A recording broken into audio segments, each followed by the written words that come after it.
Cần cái volume lớn hơn. Alright. We're just gonna get some more volume for you. Can you hear me? Wait. A bit more. Amites? Yeah. Hi, John. How are you? Good. We can just hear you. If you can get a bit louder, that'd be good. A little closer to my system. Is it okay? It's better? Any better? So, folks, I want to introduce Amites Mukhopadhyay. He's professor of sociology at Jadavpur University in West Bengal, in Calcutta, in India.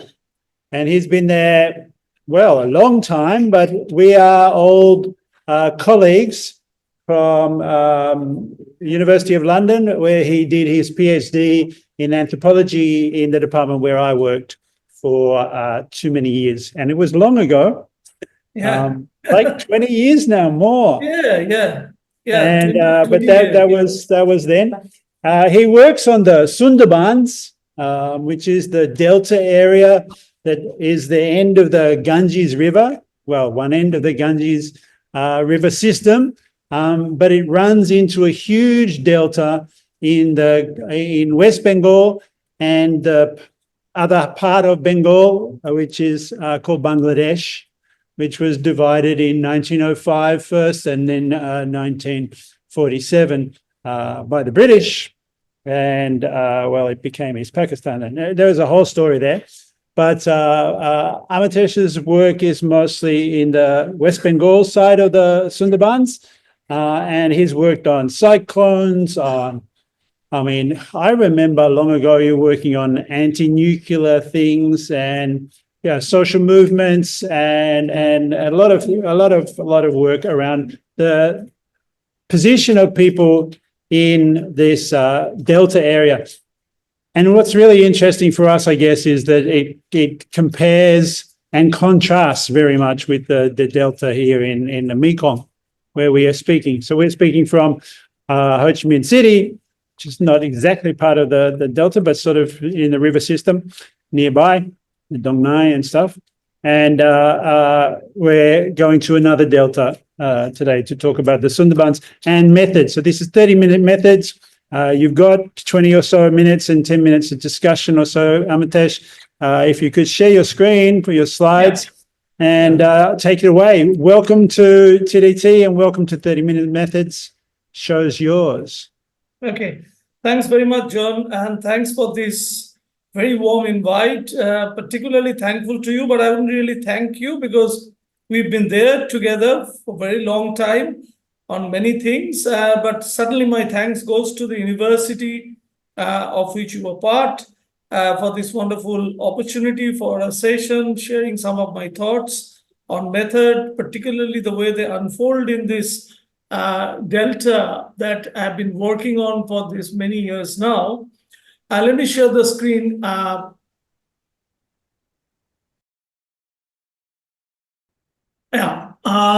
Thanks very much, John. And I have titled today's session as The Sundarbans, where anthropology meets history in recounting the riverine delta. Just to give you a quick sense of where this place is, this is the Sundarbans Delta, which is a mangrove forested delta to the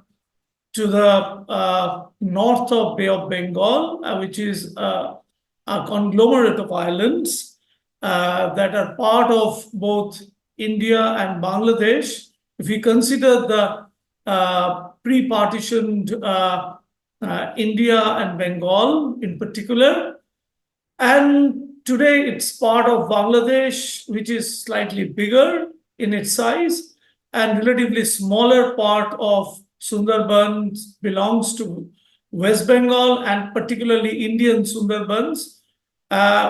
This contiguous region, which is part of both India and Bangladesh, has been declared as a World Heritage Site by the UNESCO for its unique wildlife particularly the Bengal tiger, because this probably is the only mangrove tigerland to be found anywhere. If we quickly come to this, the bigger kind of a location, I mean, where exactly one would find India and West Bengal and the Indian Sundarbans, is just to sort of, give us a quick sense of the location in the broader cartographic world view. And if we come more specifically to this is something I had thought that I could share with you to kind of, perhaps transport you to this place, to give you a sense of the place where it kind of what it looked once,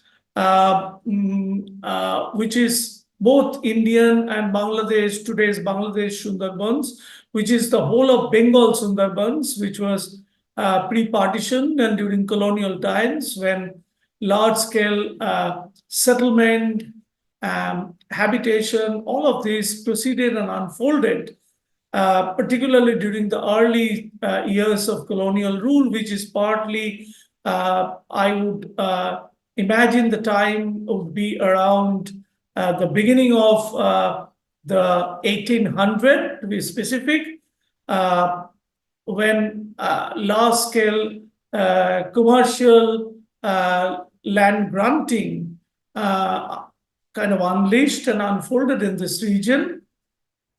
And this region gradually underwent significant transformation from what it was, largely a kind of a wetlands where you virtually couldn't always separate the land from water, a place that was almost a frontier, a kind of a borderland where it was, most of it was forested, but also partly and very partially kind of sparingly agriculturally sort of fertile. But of course, with colonial rule, a large scale, at least the first 100 years, and if I could think of this period between 1800 to 1900, and if we take this period, then this was the time when it was most productively engaged by colonial rule for its complete transformation from being largely a forested wasteland into a productive agricultural land for the purposes of revenue from within the colonial territory. As you know that that the revenue regime that unfolded in most places during colonial rule, where one significant motivation had been to sort of generate revenue from within the colonized territory, rather than from having revenue generated from outside or from the country, the mother country, which in this case was that of England. This is what Sundarban looks today. The Sundarban region of West Bengal, which is India. The green parts are those which are still forested, which is why we call this kind of a forested reserve, the wildlife habitat. And around these green patches are the islands, which are mostly inhabited and settled. And this is a delta which is to its significant degree is part of the active delta. In other words, the places that we see in different colors, yellow, blue, orange, magenta, green, in some places north to its north, you would find that that would be the settled islands which have grown and which are part of the active delta. In other words, of course, it's something that you all might be familiar with, that this active delta is in the process of constantly being shaped up, changed, transformed, often reducing in its size, sometimes expanding in its size. Sometimes the islands that were once there had disappeared almost and don't seem to have their traces any longer. So one significant part of this Sundarban that we have in this picture is part of this active delta. But beyond this, the larger part, which we see often, with this particular area, if you could have see, then that the region immediately outside of these colored spaces would be the Sundarbans, that is part of the mainland of West Bengal, and which is part of the Moribund Delta. And therefore, the question that remains significant here is this particular deltaic region where there has been population settlement, which is almost occupying major part of this active delta. And the population at this present moment is to the tune of almost 5 million people who settle on different parts of these islands, which are part of the active delta. And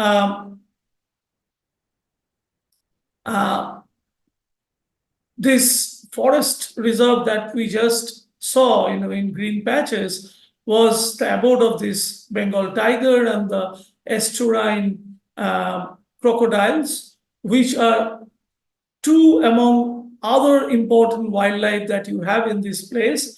You have the Gangetic dolphin, you have rare species of flora and fauna, including deer, monkey, and different other, wildlife, which have come under a very significant vigil of the state of India. And just as many other forest reserves in whole of India, and how they have been conserved, Sundarban over a period of time, particularly in its career in 1970s onwards, following from the way in which the Forest Act was passed, the very iconic Forest Act of 1878, which was passed during the colonial rule, and the legacy of which was still borne by independent India. And one major manifestation of this legacy was the way in which most forest reserves have been conserved. And Sundarban also is no exception, that it is also a place which has been thoroughly sort of put under the forest department with all the major repertoire that is in place for conservation. And one major way in which this conservation drive had been unfolded is people's access to the forest has been hugely restricted, and which is one reason why we have this, slide where I suggest that this is a home to about 5 million people, and who lead a kind of a marginal and vulnerable existence on two fronts primarily. One being something which I mentioned later, but something that I would talk about first is that it is a place where, because forest has been put under the forest conservation drive, and a very significant development imperative has been to restrict people's access and livelihood insofar as the forest conservation is concerned. And therefore, it is that livelihood which often brings them into something of a conflict with wildlife, resulting often or at times in loss of humans to tigers. And the other important dimension which we often associate with Sundarban, the reason why Sundarban has shot into news and prominence over these years and over the last 2-3 decades, is that this is a region which has been struck by cyclones and tidal waves resulting from Bay of Bengal because of its proximity. Particularly, the Indian Sundarbans has been part of a district which earlier was 24 Parganas. By Parganas, here we mean the revenue villages, and this 24 Parganas was subsequently split into two different districts, which is North 24 Parganas and South 24 Parganas. And these two districts comprise mostly today's Sundarban and Indian Sundarbans, where because of its proximity to Bay of Bengal, to the sea, huge tidal waves often have become part of the life that had unfolded in this region. And if you carefully follow, particularly Sundarban's biography in the last decade, that is the decade which starts from, to be specific, from 2009 to 2021, or more specifically, if we consider 2014 to 2024, at least 6 to 7 major cyclones had struck this region. And because there has been a frequent cyclone striking this region, which had often caused huge outmigration in this region. People have left their homes, particularly after 2009 cyclone Ayla, which has been the kind of a severest cyclone that had struck the region. And because when we started our work in Sundarbans way back in 2000, the only cyclone that people could often remember was that of a cyclone which struck the region in 1988. And when we passed into this century, and particularly as we moved into the 2009, 2010, 2011, 12, etc., we find that this region had been struck incessantly by cyclones. And Cyclone Ayla has been a kind of a major eye-opener in many ways, when they kind of caused people's huge outmigration. People left this region in search of employments all over India and had been employed in different cities, in odd jobs, informal sector to a large extent. And when there was a survey conducted post-Ayla in 2010 and 11 in Sundarbans, it was found that all major young male members of the household and female members had kind of left and evacuated Sundarbans in search of places in different parts of India. And it looked as though, in terms of gerontological, gerontological attributes, if you really take that into consideration, it was only the old people who were still living in Sundarbans.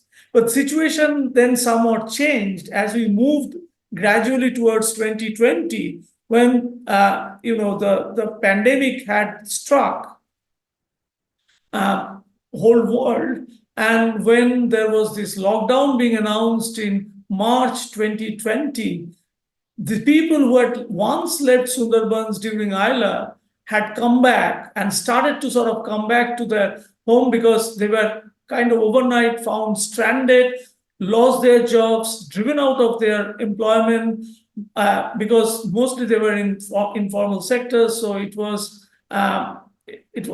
absolutely, they were at the mercy of their employers, and they simply found themselves with their families out on the streets.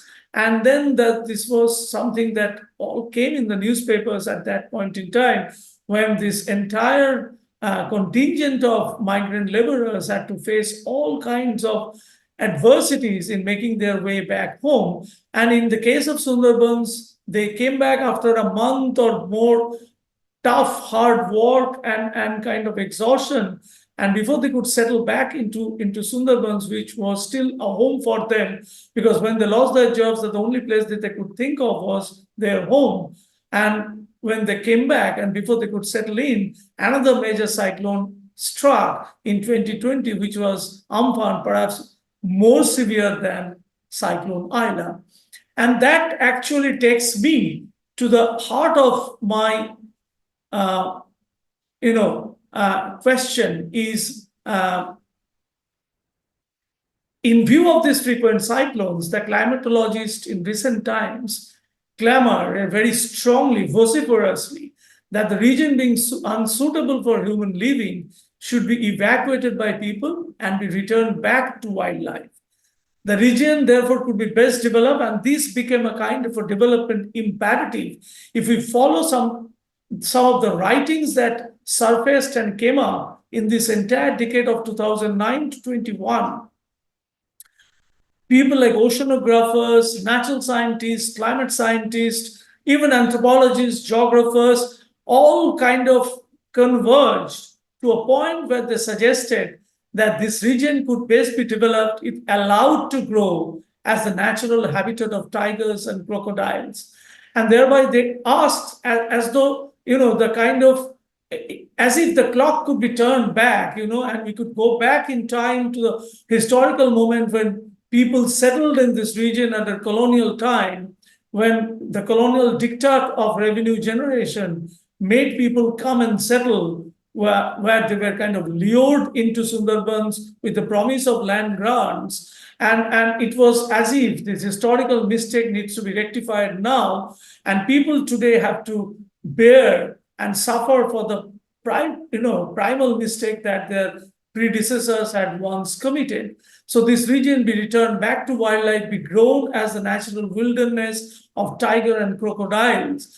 And almost there was something in the same breath, which was that of a WWF, Worldwide Wildlife Fund, which was a custodian of the Sundarban forest, and the Project Tiger had come up with this vision called Delta Vision of 2050, whereby they're suggesting that by 2050, if not earlier, this region, which is almost going to be lost to the sea, needs to be rescued. And one way in which this population could be rescued through recourse to a process whereby they would be guided out of this delta. The evacuation would be a managed retreat of people, and at least 1 and 1.5 million be taken out of Sundarbans by 2040, if not earlier.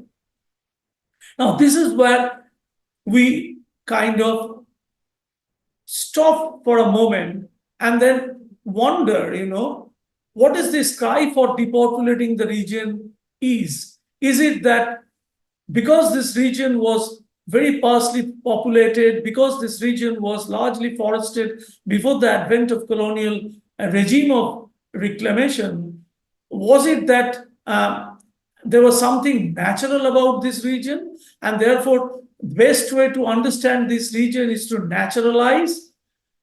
I think this whole idea of naturalizing region and naturalizing the so-called causes that actually work behind cyclones or the major natural adversities, I think it's something that needs to be understood afresh, because this cry for depopulating the region is kind of misreads the delta, for the simple reason being that this delta had an existence even prior to colonial rule, where human and non-human living historically dates back to a time, to the time when the Mughal rule. If you are somewhat familiar with the history of this subcontinent, then prior to colonial rule, the major dynasty that ruled, which was still a kind of not quite India, but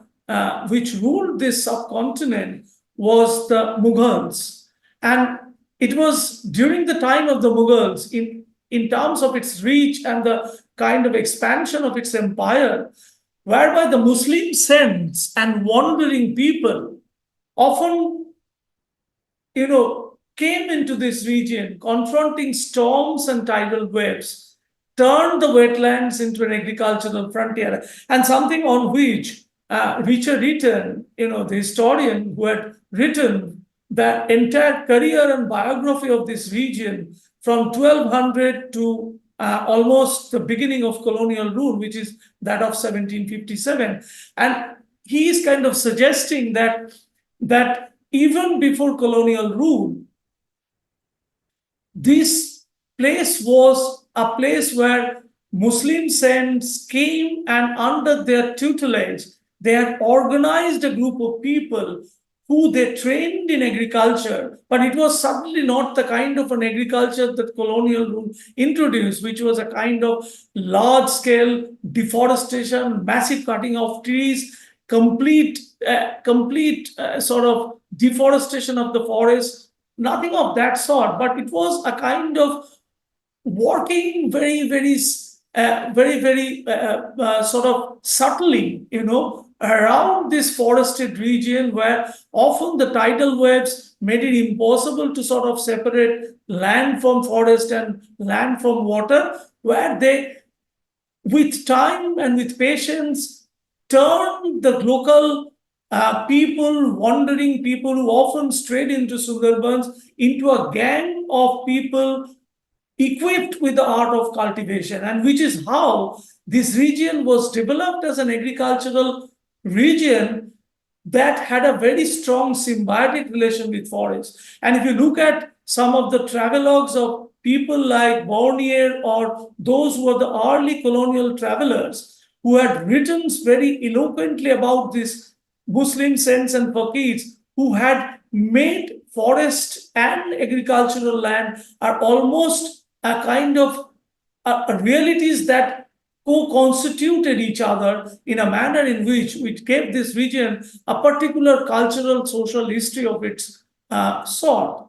And that is something which I want to kind of focus when today there is a cry for depopulating this region, because this misreads the Delta in as much as it tries to kind of trace its career only to the colonial rule and not beyond. It seems that there is a kind of a historical amnesia that informs this cry for depopulating this region.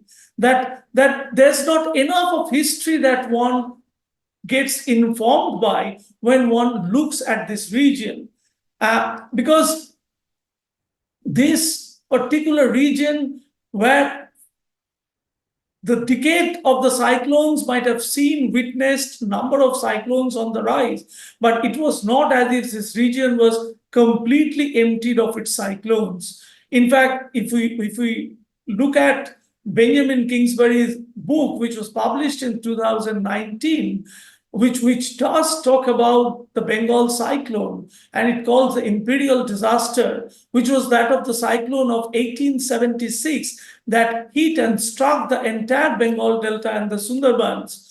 And what Benjamin Kingsbury had traced in looking at this cyclone is not what disaster cyclone brought to the region, why was cyclone caused, but more, cyclone was a pretext, was an occasion for looking at the way in which the complex processes of state making, people's movement, and the kind of a regime of advancement of the colonial frontier all happened simultaneously. And cyclone and the relief became something of a lens to unfold social and cultural histories that had actually unfolded in the region. And which is why I suggest that people strived with poverty, wildlife, storms, and cyclones all bear testimony to the rich social histories of living and livelihood.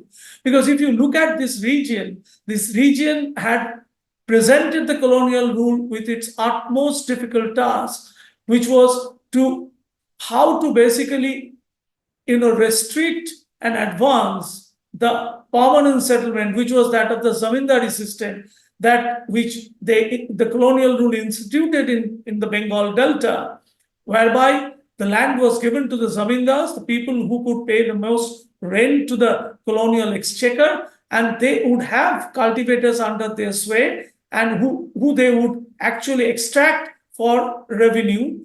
And this system was something that was instituted in Bengal Delta, but it was also something that made colonial rule aware of its negative impact and effects, and which is why they kind of were desperate to keep Sundarbans out of this permanent settlement. And which is why Sundarban became a unique place where land grants and their grantees were completely sort of on their own to turn this region into a settlement of people, whereby they brought in different varieties of people from regions of India and made this place an unique social fabric, whereby different social customs, practices, rituals had consolidated and crystallized over a long period of time. Now, if you today try and clamor that these regions be completely depopulated, and therefore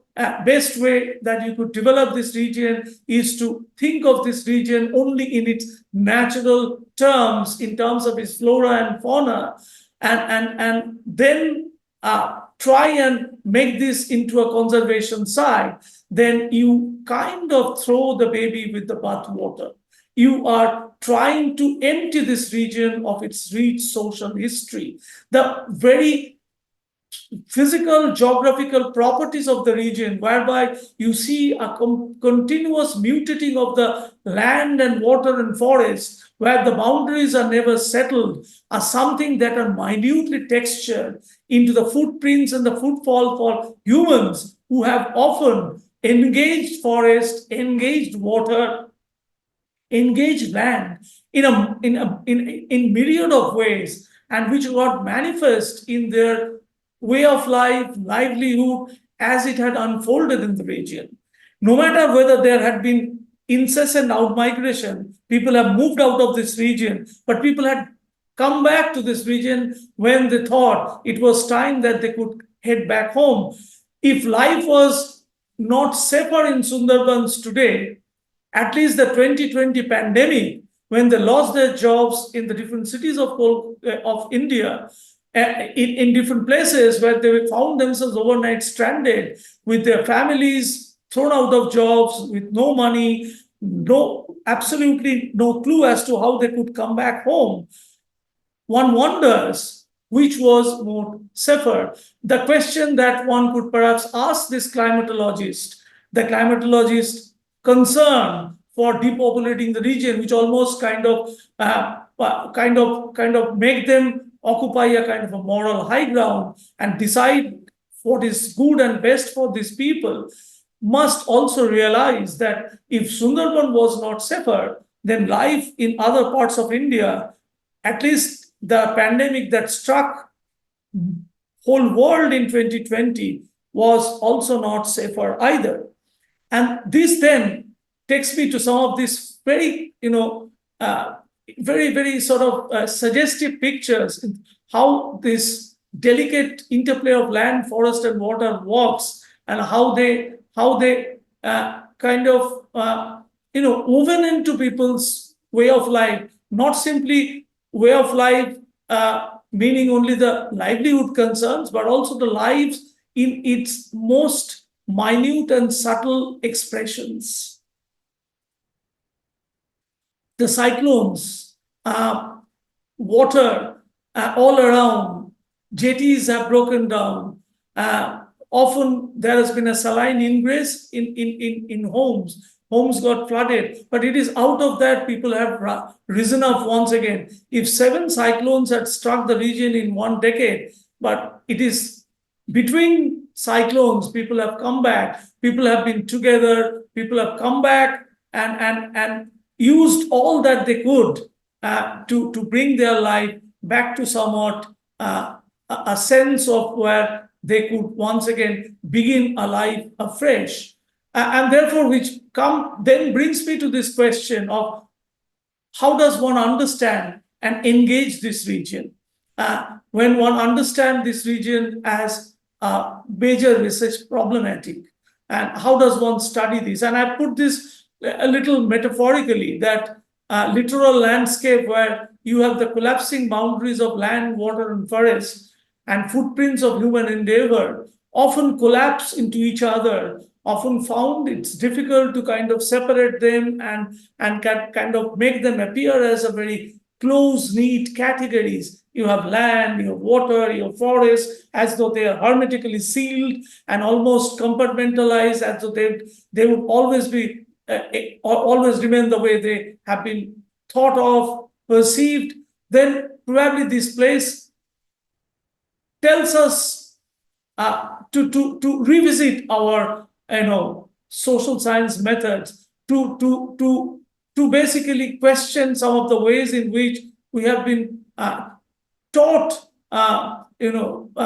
methodologies of social research. And which is why I suggest that a region where this land, water, forest, and the human footprints are found to be constantly mutating in almost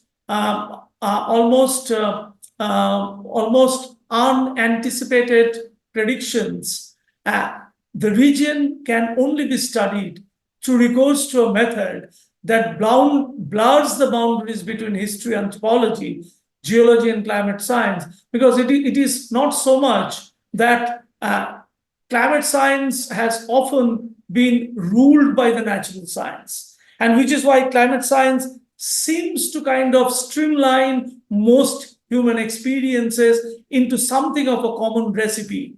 And I draw on a book which has become very significant in recent times, which is Misreading the Delta by Camelia Dewan, who has done a work in Bangladesh, Sundarbans, and she suggested that the Sundarban itself has been the product of climate anxiety, a kind of anxiety that has constantly made and unmade Sundarbans beyond all human predictions. And it is that which we need to probably look at a little more seriously, that whether it is something that we need to interrogate more carefully and look at our social science method, particularly its dialogue with so-called natural sciences, afresh. I think I should stop, John. Yeah, sure. And maybe with this kind of a punchline that when everything seems uncertain and lost, life surfaces and slides back to reclaim what it nearly lost. Okay. Amitesh, thank you so much for that. Excellent presentation dilemma. I have two well, maybe they're not so quick, two questions to start off before I open it to everyone else. So one, I think you've given us an image of this kind of churning, swirling, wet water cyclone, quite terrible and frightening situation, really. And I wondered, first of all, the people of the area, you say they migrated into the area over many generations, a long period from all over India, but many of them have been leaving to as well under these triple pressures of no work for the young, cyclones and the pandemic and or so on. And they were going to work in all parts of India. First of all, I wondered, why they didn't go. I expected that they would be going to Calcutta. I mean, I'm guessing some of them are from Bangladesh, right? They can't really just walk back to Bangladesh. So if they're going back to all over India, all over the place in India, are they going back to any sort of remembered ancestral areas? That's my first question. It's about the migration and out migration of the people. The second one is more about you as a anthropologist and a researcher. Because I have now this vision of trying to do research when your research site, I don't know, a village, a township, or an island is disappearing on you, and being, you said some islands are there and then they're not, I wondered how welcome, given that there's this managed retreat planned, or that some people have been suggesting that humans should abandon the area. There's a managed retreat. How welcome are you as an anthropologist in this situation when the retreat is going to leave these islands in this forest just to tigers, crocodiles, and a few roaming climatologists? They'll be the only ones allowed to visit, I assume. Can you say a little bit about your how you go and do you have the one site that you go to often, or has that stayed the same, or do sites, places, villages, they disappear, right? Yeah. I find that idea that your research is so unsettled is, it's troubling. I don't know if you want to comment on that, whether it's a question. Yeah. To the first, the migration, which has been particularly on the rise after Cyclone Isla in 2009, and which has caused a major kind of an exodus. People have moved to different cities, but certainly not the ancestral places, because the migrants in this region, and something that you might be knowing, that Sundarban is entirely the migrants settlement, and therefore whether there have been migrants during colonial time, whose subsequent generations are all there, or there have been migrations happening at different points in 1940s, 50s, or 60s from different places, for example, Midnapur in West Bengal, or in large measure from Bangladesh across the border, which have basically formed the major bulk of this settlement people in the Sundarbans. And when people moved out, when people had out migrated, mostly that they had migrated out of Sundarbans in search of jobs, in search of employment, and which couldn't have been possible if they had gone back to their ancestral places. It had to be cities, because when they came to Sundarbans, they came from different villages of Midnapur or different villages of Bangladesh, right? And if they had settled in a place and were, for some reason, maybe cyclone or lack of adequate livelihood, that you were living and you were moving out of that region, in most of the cases, the choice kind of is inclined slightly heavily for cities, and different cities of India, which includes, of course, Kolkata, for the linguistic convenience, which is the first place where you often find people working in odd jobs, in tea shops, snack shops, eateries of moderate size, moderate scale. And women often found themselves in the middle class households of Kolkata, where they often worked as domestic help. Two different, sort of informal jobs, employments in places such as Delhi, in Mumbai, in Bangalore, in Chennai, and all kinds of jobs, from jewelry shops to construction works, to odd jobs in a very small farm, which is almost run by one individual who happens to be an owner, or a shop, so on and so forth. So it is because they were part of this huge informal sector that has been a major stay in Indian economy, and which has the major crowd puller in many respects, have been the kind of major shelter for these people when they left Sundarbans. And it is because of the nature of employment that they all got thrown out and completely found themselves in the middle of nowhere when the pandemic struck and the lockdown announced. So it was not so much the ancestral place as I would say that they had moved to different cities, because they thought that the cities probably would give them jobs, in no matter how exploitative terms that could possibly be. And that brings me to my second question now: how effective is this managed retreat?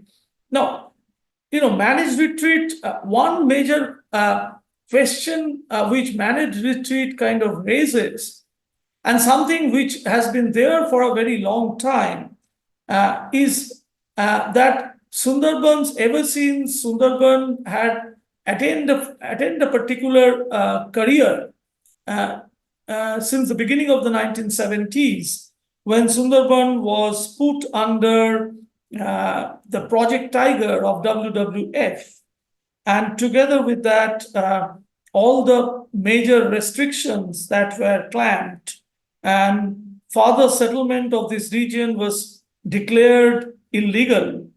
And this became so prominent, this became so so overarching, so predominantly sort of inclined in favor of most conservation projects, as it had been the case with most of India all over, that the left front government very early on, when they came to power in 1977, and prior to that, they were championing the cause of the refugees, particularly the refugees who had come from East Bengal and were not settled in Bengal, West Bengal, and they were settled in Dandakarna, which was basically a place that was carved out of MP, Madhya Pradesh, Orissa, and what you call today's Jharkhand, right? Place where they were settled heavily, and particularly these particular refugees were both lower caste people and lower class people. And left-hand government was very quick to seize upon the opportunity, as long as they were in opposition, to sort of pick this issue. And then when they eventually came to settle in Bengal, then they had to invoke these forest laws and to basically set their face against this settlement. And that was the time when the environmentalism very early on was invoked by the left government to particularly declare that this settlement would not be possible, had set the ball rolling in many ways. The time and again, this became a question that whether Sundarban be returned back to its nature, to its pristine wilderness. And it was only that the beginning of this century and the decade of the cyclones, it got once again re-invoked in a particular way on a completely different register, when you have actually talked about cyclones, and cyclone became a very important moot point. And you were suggesting that it is because of the cyclones that these people are no longer safer and that they be moved out. But that the question remains, why did you move them out? Number one, why did you settle them? Number two, as you have been familiar with most conservation projects that had unfolded ever since India became independent, that conservation projects became a very important expressions of the nationalist aspirations on the part of the early Nehruvian government, and also subsequently that many of these forested communities who lived in and around the forest, right, when the forest was declared reserved and the properties of forest was also thrown and sort of put under huge conservation drive, these people were obviously kind of displaced away from the forest where they had once been living for many years, almost for since time immemorial. And at least with most conservation projects in India, you could assign this very sort of a favorite term for the anthropologists and social scientists, that indigenous people who were living in the forest, and they were kind of thrown out, and often they found themselves completely divorced from their employments, livelihoods, and reduced to beggars and wage earners and kind of errands of different kinds, which completely sort of came into conflict with their being and the ability. And if you today kind of try and operationalize this, because they are saying this climatologists and these climate scientists are suggesting that in situ solution to people's problem in Sundarban is impossible, and when the net return is always higher than the kind of liabilities, then you must move these people out. But then, why do you want to settle them? Number one. Two, if you want to settle them, if you want to just throw them and put them somewhere, huddled together in a place, then what employment do you give them for people who have been living inside or in and around forests for all this while, who have been known to be in fishing for ages, people who have been collecting honey from the forest, people who are trained to work around water and forest in a very significant way most of their life, and hugely had gained certain way in which they have become experienced and accustomed to a life, no matter how unsafe it is, no matter how many times they had moved out of this place, but they had come back. And if they had found anything most comfortable, is the kind of landscape and the livelihood which came together, and if you then throw them out, and eventually they are all reduced to kind of construction workers, wage earners, beggars, or all kind of odd job, earners, then that would be a kind of another disaster awaiting them. And which is why I think it's something which has been invoking and kind of which has been invoked for the safety of the region, for the safety of the people, but has not looked into people's life in this region, particularly in terms of its social and cultural manifestations. Great, thank you. Yeah, interesting. So, anyone else? We'll open it to any question anyone wants to ask. But you have to come across here and speak into the microphone, I'm afraid. Because, they're not on that side. Oh, you only got me. Let me see if I can have multi-speaker. There you go. Here, have my seat. So I want to ask about the implications of the research. So from the natural science perspective, they suggest that the population should move away. What should you suggest the people do? And also, that's my first question. My second question, has the frequency of the cyclone been that high for a long time, or has that been intensified by climate change? Yeah.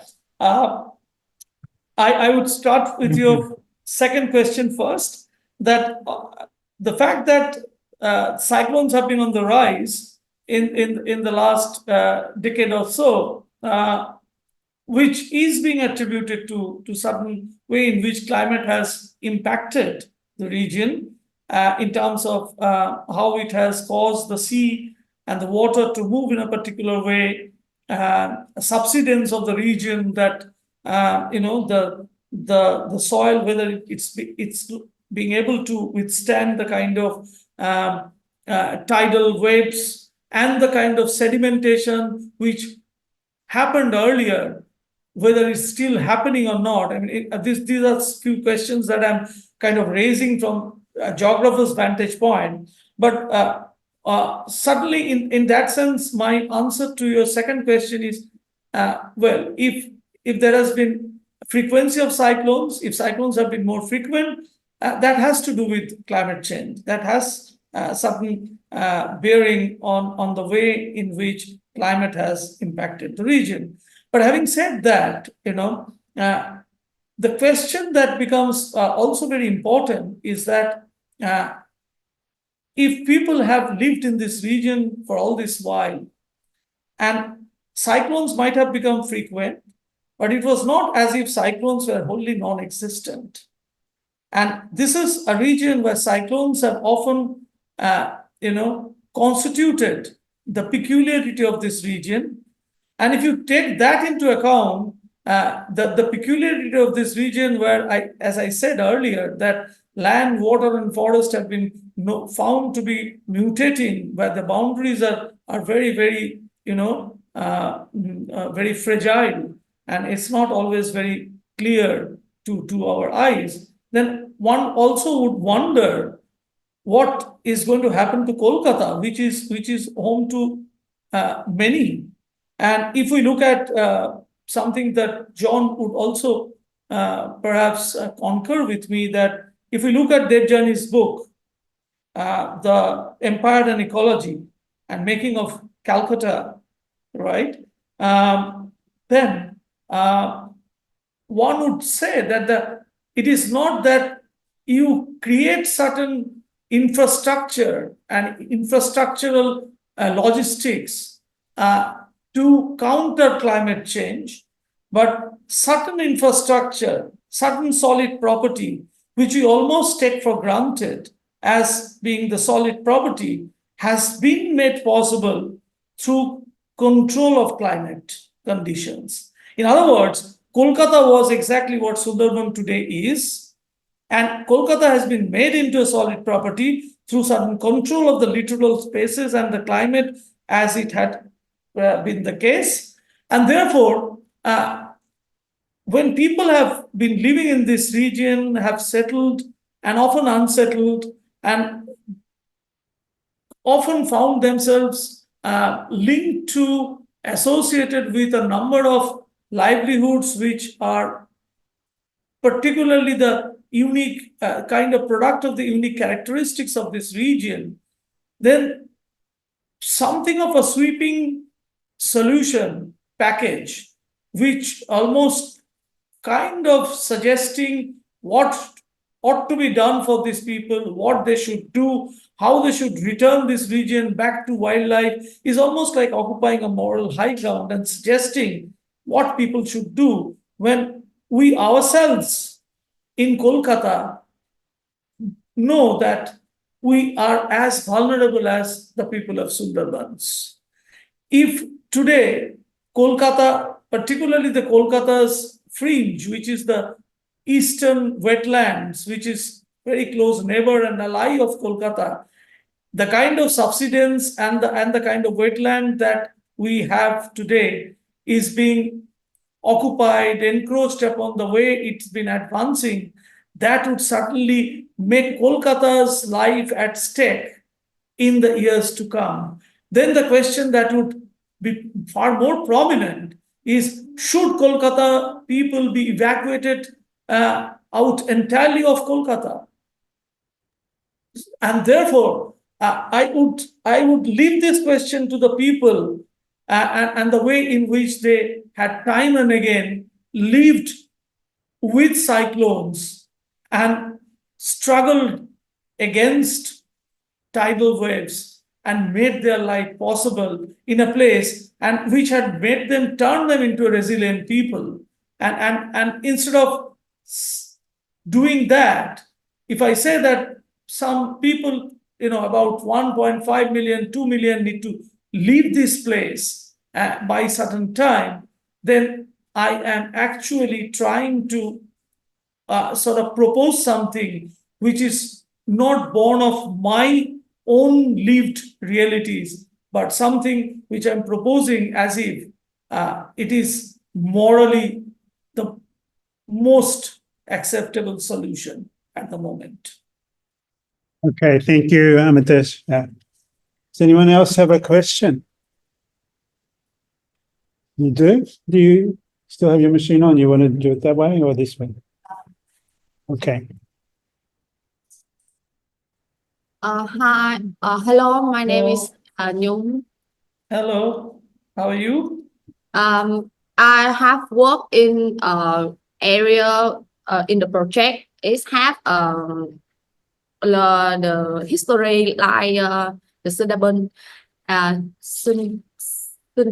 and I have a question that due to the contrast in the history, the social, the geography, and the policy, do the whether the social public policy creates in this area, because it's also have the disappearance of the culture and the livelihood of the active people, the local people in this area. So do you have any suggestions about raising social public policy, because increase it praise on the livelihood of the people, local people, and the cyclone also cause a lot of damage in that area. Thank you. You mean whether there's been a public policy about public policy in the sense governance policy, etc., right? That's what you actually mean. Yeah, I mean, one significant question that often comes across is in a region such as this, is there has been as such no disaster management policy which has been put in place so far, right? Which is one reason why that situationally informed as and when you have disaster striking the region, what sort of implication that disaster has for the people, for the landscape, for their ways of life. There has been practically no documentation. There has been no study whatsoever, because any public policy to be effective needs to be done by certain kind of studying of the region, right? That there has to be a thorough study of a region in a very micro scale, not macro, very micro scale. And therefore, if you do not have that, and a disaster management which happens and unfolds on a graduated manner, whereby you look at one particular cyclone, what damage it has made, or how the river has behaved all this while, and why is it that river is behaving in a particular way now. In other words, you have an irrigation department which works completely in isolation, right? And a region where you have too many rivers crisscrossing, irrigation is an organization that should have been concerned with water, but they actually create possibilities of embankment or basically controlling of water, which is what irrigation does, but rarely followed by any study of water. You get my point? That which is why particularly a river is behaving the way it does, and what cyclone has what effect on people's life, which cyclone has been the severest and which cyclone has been rather weak. All of these over a period of time, tiny little things, micro level initiatives that go into the making of a disaster management policy. Unfortunately, Sundarban has been identified as a region which is vulnerable, struck by cyclones and multiple cyclones that have happened. Still, there has not been a disaster management policy which is in place. And which is why today, if you find that this kind of a managed retreat becomes a very evocative kind of solution to people's problem, that is exactly where the problem lies. That you have not studied the region, you have not developed a disaster management policy that is woven into the micro understanding of the cyclones or rivers or different other things that are often posed as major obstacles to people's life. If that has not happened, then something as sweeping as managed retreat would appear as something odd in the face of an absence of a disaster management policy. So, to answer your question, there has not been a public policy which has comprehensively looked at the region in terms of its all the adversities that have often plagued people's life. I do not know if I have answered your question. Is that? Yeah, I think so. Yeah, thank you for that. And we should come towards an end, but that's partly because I think that answer actually gets me to want to start a whole other seminar about the need for micro understandings entering into policy by actually making the people themselves the researcher rather than these climatologists and academics who parachute in. But the university system is never going to relocate its center of power from the upper classes to the masses, unfortunately, neither in India or elsewhere. So we should try to do that, and we keep on trying to do that. I want to end it because it's been more than 30 minutes, but much more.